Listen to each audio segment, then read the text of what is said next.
Buenas tardes, cordial saludo en el marco del desarrollo de la asignatura Sociedades para el periodo 2024-2 en la Universidad de Sucre. Este grupo, conformado por Valentina Naya, Moisés Moreno, Luis Paternina, Daniela Ríos y mi persona Juan Guillermo Romero, tenemos a cargo de explicarles el tema de Sociedad por Acciones Simplificadas, o SAS. Para esto nosotros hemos realizado una división de lo que nos establece la ley 1258-2008 con respecto a toda su composición y la estructura que tienen esta, ¿no? Y las características importantes y esenciales. Para esto, yo me voy a permitir compartirles esta presentación que está a mi cargo, que es con respecto a la constitución de las SAS. Lo primero que hay que decir es que las SAS están reguladas por la ley 1258-2008. El artículo 5, en su capítulo 2, artículo 5 de esta ley nos habla de la constitución. La constitución de una SAS se podrá crear mediante un contrato o acto unilateral que conste en un documento privado, inscrito en el registro mercantil, en la Cámara de Comercio, el lugar en que la sociedad establezca su domicilio principal.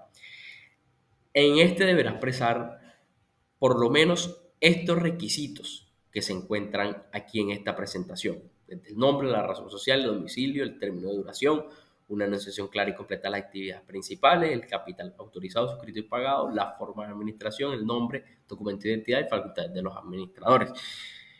Antes de comenzar a explicar cada uno de estos elementos, es importante mencionar que la SAS crea un nuevo fenómeno desde esa concepción que se tiene sobre las sociedades en Colombia. La SAS rompe con ese principio de pluralidad de personas para constituir una sociedad. Las SAS se pueden constituir por una o más personas. Eso como para resaltarlo de una entrada. Y tenemos que el primer requisito es el nombre, el número de documento de identidad y domicilio de los accionistas. Supremamente importante para tener un claro registro y trazabilidad de las personas que pretenden conformar a este tipo de sociedad, la razón social o denominación social, seguidas de la palabra sociedad por acciones simplificadas o de las letras SAS. Ejemplo, Flor de Jamaica SAS es como un ejemplo claro de cómo se puede materializar esa razón social o denominación de la sociedad, ¿cierto? El domicilio, tercer elemento importante, el domicilio principal de la sociedad y sobre todo también el de las distintas sucursales que se establezcan en el mismo acta de constitución. Es importante que si la sociedad se constituye en el municipio de Sincelejo, precisamente eh, eso se debe expresar, ¿no? Y se debe registrar. Al igual que si la sociedad tiene unas sucursales en otros territorios, pues deben de también realizarse esas respectivas inscripciones en esos territorios, ¿no? El término de duración, que es el cuarto requisito, el término de duración, si, la ley nos señala que si este no fuera indefinido, si nada se expresa en el acto de constitución, se entenderá que la sociedad se ha constituido por término indefinido. Esto es supremamente importante. El quinto requisito es una anunciación clara y completa de las actividades principales. Y la ley señala que, a menos que se exprese que la sociedad podrá realizar cualquier actividad comercial o civil lícita. Ojo, que si nada se expresa en el acto de constitución, se entenderá que la sociedad podrá realizar cualquier actividad lícita. Supremamente importante también este dato. Tenemos como sexto requisito que debe tener un capital autorizado, suscrito y pagado. Ojo, también la clase, el número y valor nominal de las acciones representativas del capital. Por supuesto, la forma y los términos en los que estos deberán pagarse. Y por último, el séptimo requisito son la forma de administración y el nombre, por supuesto, el documento de identidad y las facultades que se les van a expresar, que se les van a otorgar precisamente a sus administradores. En todo caso, la ley señala que deberá designarse cuando menos un representante legal, ¿verdad? Pero claro, también en este artículo 5 encontramos dos parágrafos. El primer parágrafo que encontramos es que el documento de constitución en donde se van a almacenar, donde se van a incorporar y almacenar toda esta información, será objeto de autenticación de manera previa a la inscripción en el registro mercantil de la Cámara de Comercio. Esto deberá hacerse por quienes participen en su suscripción y la norma señala algo muy importante, que esa autenticación podrá hacerse directamente podrá hacerse directamente o a través de un apoderado. El segundo parágrafo que tenemos es que cuando los activos aportados a la sociedad comprendan bienes cuya transferencia requiera escritura pública, la constitución de la sociedad deberá hacerse de igual manera e inscribirse también en los registros correspondientes. Entonces, tenemos que la SAS puede ser de documento privado, pero también puede ser de documento de escritura pública cuando, cuando comprendan bienes cuyas transferencias requieran escritura pública, ¿verdad? Entonces, esto deberá inscribirse en los registros correspondientes, ¿no? Bueno, para seguir la dinámica de esta presentación, mis compañeros van a continuar explicándoles un poco más sobre las SAS. Entonces, los dejo con ellos precisamente para que les explique. Muy bien, en lo referente al capital de las sociedades por acciones simplificadas, lo que nos dice la ley 1258 es que bien, es una sociedad por acciones y por lo tanto su capital está dividido en acciones de igual valor que serán negociables libremente en el bolsa, siempre y cuando estén suscritas al Registro Nacional de Valores y Emisores.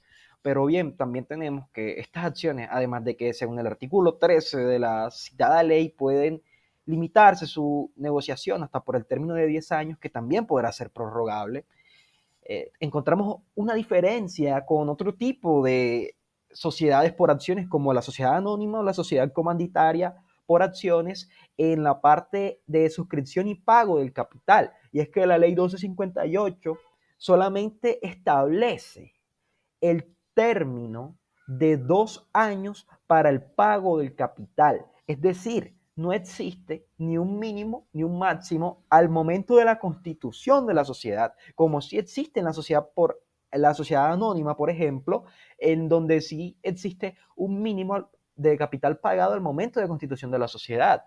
Aquí solamente existe el término de 2 años, lo que le establece una flexibilidad financiera a los socios y cumple con la función, digamos, de la SAS, que es generar un tipo societario más flexible. Ahora bien, cuando hablamos de las acciones en la sociedad por acciones simplificadas, tenemos que, como bien las acciones son títulos valores, en el momento que un socio adquiere acciones, también está adquiriendo una serie de derechos económicos y políticos, que en base serían los mismos. Entonces ahí es donde la ley 1258, que después debe ser aplicada en analogía al Código de Comercio y otras normas para poder entender el significado de las acciones que ella describe estas cuatro acciones ordinarias, describe también las acciones con dividendo preferencial y sin derecho a voto, las acciones con dividendo fijo anual y las acciones de pago, que a modo de breve descripción, las ordinarias serían las que confieren igualdad de derechos entre todos los socios que la tengan, las privilegiadas ya vienen a presentar un beneficio en los derechos económicos, como puede ser la prioridad en las utilidades, y las con dividendo preferencial y sin derecho a voto presentan un plus, si bien presentan un plus en la parte económica, presentan un contra en la parte política. Y es que representan, digamos, beneficios en los derechos económicos, pero limitan la participación política del socio. Además de este, existen las acciones con dividendo fijo anual, que lo que establece es una participación fija para el pago de utilidades al socio, y también están las acciones de paga que se utilizan para realizar el pago a los administradores. Pero bien, la SAS no está limitada ahí, sino que también se establece que puede crear otro tipo de acciones, porque la SAS, que nos dice la ley 1258, no lo da de forma imperativa, sino de forma aclarativa. Está diciendo que estos son tipos de acciones que se pueden presentar en la SAS, pero no lo limita a estas. Y un ejemplo lo tenemos en las acciones de industria, que estas acciones de industria eh, se dan por aportes en trabajo, pero además la Corte Suprema de Justicia ha dicho que se pueden reconocer aportes de industria cuando se le da a la sociedad no solamente trabajo, sino también cosas como secretos técnicos o económicos o profesionales de los cuales la sociedad se beneficie. Ahora bien, tengamos en cuenta que para la expedición de algunos de los tipos de acciones, como lo puede ser la acción privilegiada con dividendo preferencial, pero sin derecho a voto, necesita que no represente la totalidad del capital, sino una porción, y que sea autorizado por las supersociedades. Ahora bien, cuando estábamos hablando de acciones de industria, también hay que tener en cuenta que los aportes en la SAS se pueden realizar tanto tanto por bienes como por trabajo o en dinero. Cuando la acción de industria se va a incorporar o se va a otorgar intercambiándose por un aporte, tenemos que tener en cuenta que para que esta acción de industria tenga participación en el capital social, tiene que tener un aporte que tenga estimación de valor para que se pueda redimir esta acción dentro del capital social. Hablemos un poco sobre la organización de este tipo societario, la cual se regula en la Ley 1258 de 2008, en su capítulo cuarto.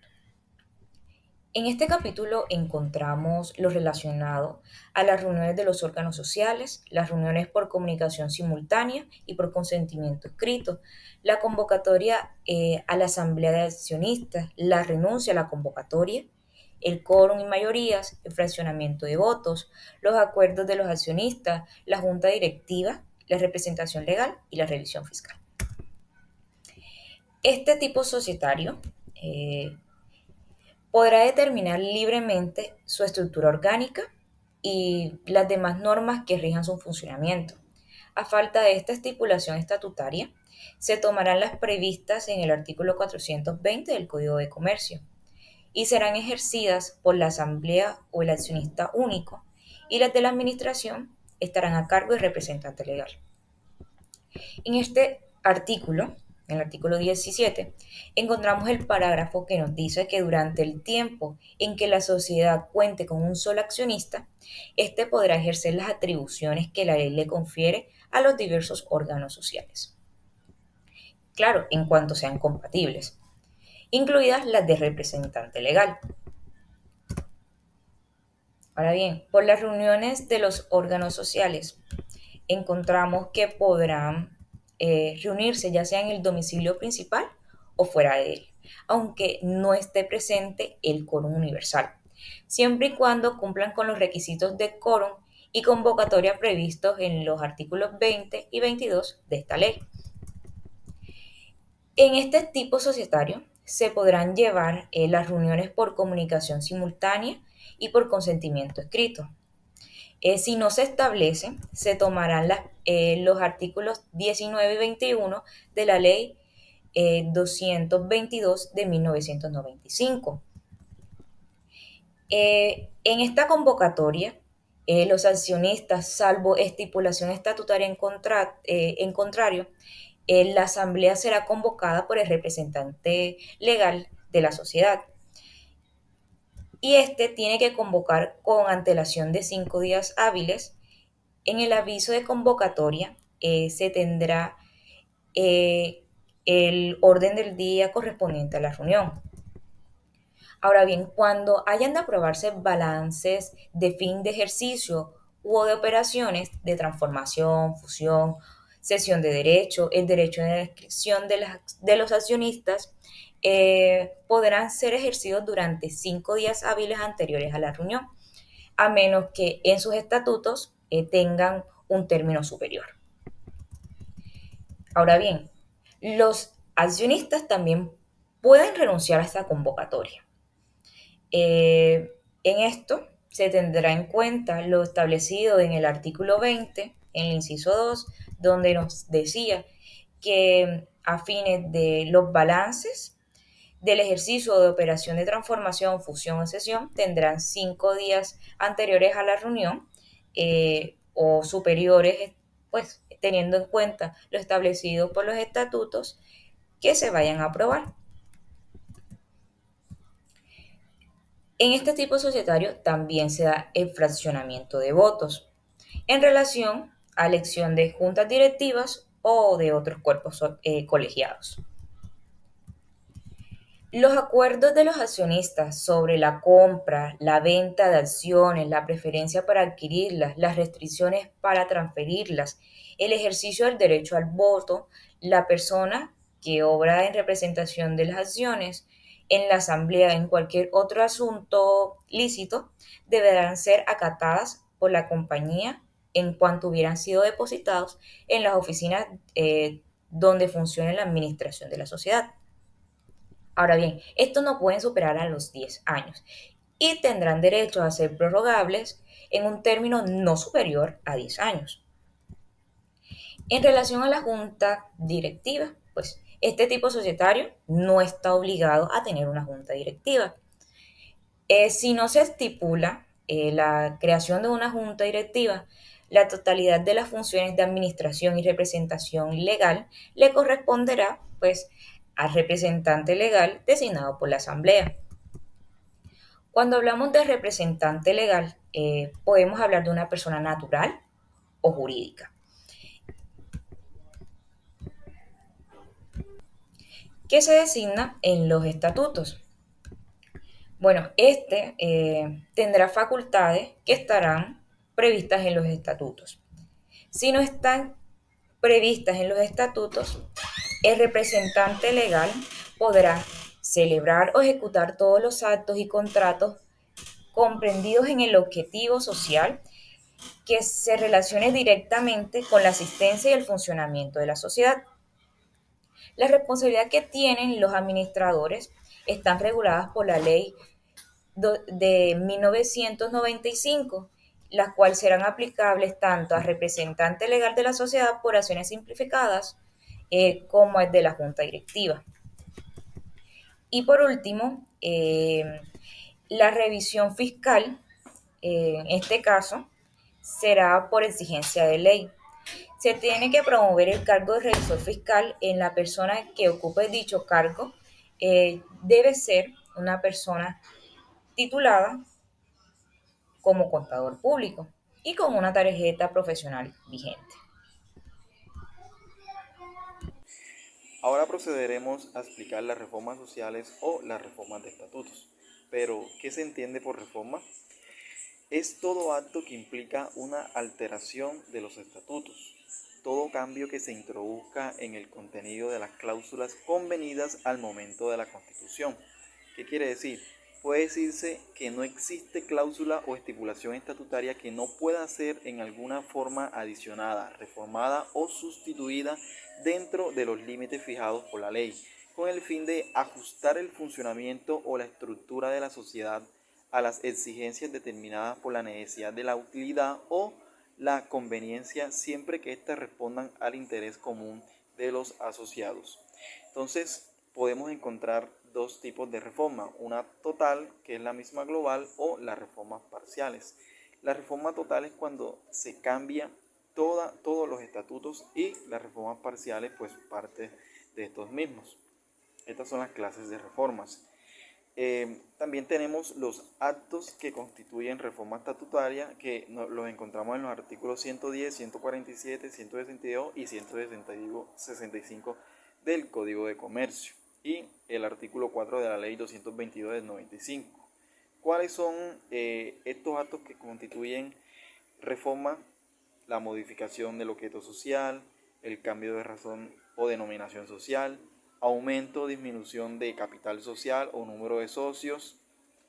Esto para las limitadas, las sociedades colectivas y las sociedades comanditas y las sociedades por acciones, las sociedades comanditas por acciones y las SAS. También tenemos la prórroga del término de duración.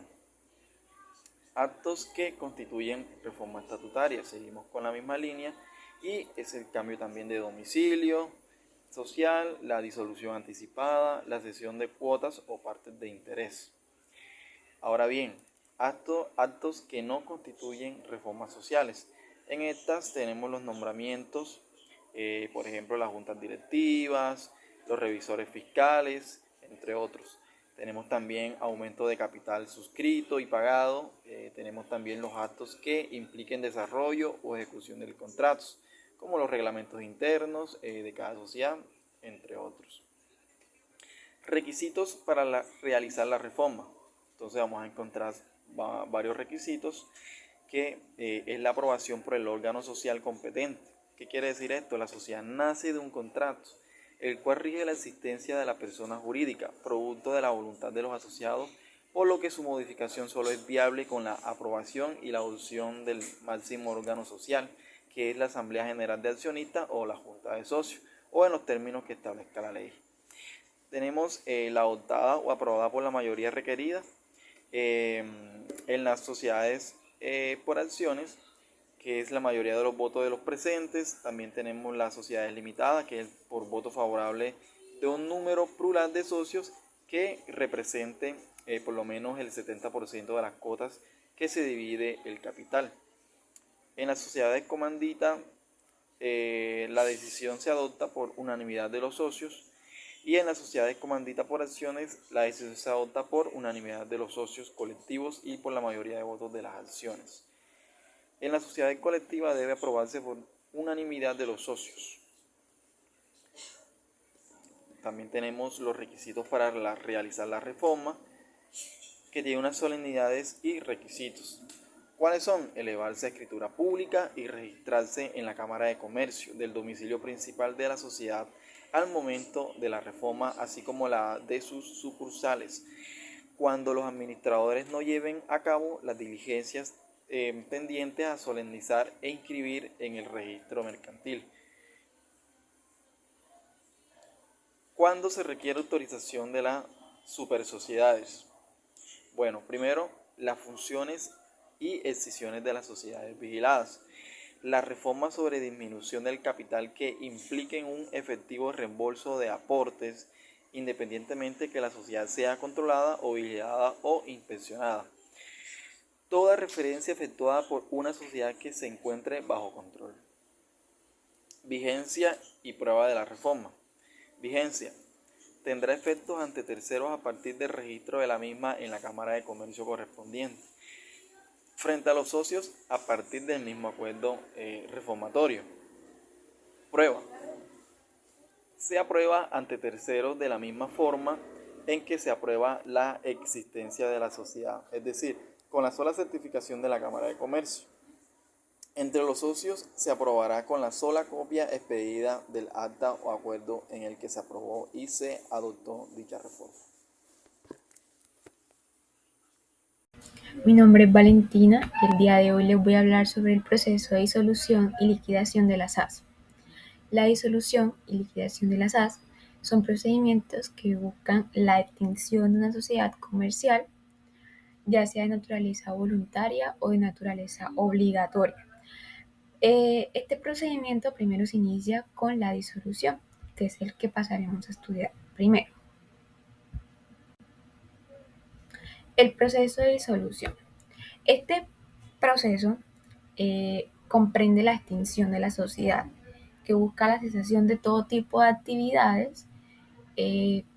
Para que la SAS entre en un estado de disolución se debe cumplir con las causales del artículo 34 de la Ley 1258 de 2008, que establece que cuando se lleva a cabo el cumplimiento del término previsto en los estatutos, salvo que se haya prorrogado ante registro mercantil mediante documento escrito antes de su vencimiento, cuando se declare la imposibilidad de la SAS para desarrollar las operaciones, cuando se da inicio a un trámite de liquidación judicial, cuando se da el cumplimiento de las causales previstas en los estatutos, cuando por decisión de la asamblea de accionistas o en caso de que sea un único socio, como puede ocurrir en el caso de la SAS, sea por decisión de este, y cuando por orden de alguna entidad desea realizar el proceso de disolución, se someta a proceso de disolución. Ahora seguimos con el procedimiento de la liquidación. El proceso de liquidación es un proceso de acumulación de actos que busca agotar y finalizar las relaciones mercantiles.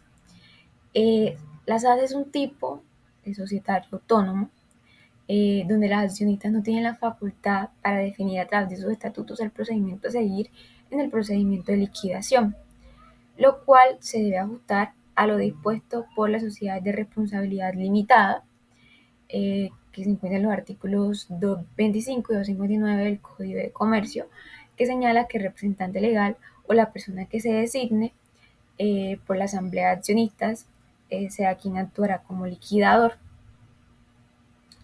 La junta de socios se encargará de reunirse, o la asamblea de accionistas, para tomar la decisión de disolver y liquidar la sociedad, además de nombrar a un liquidador.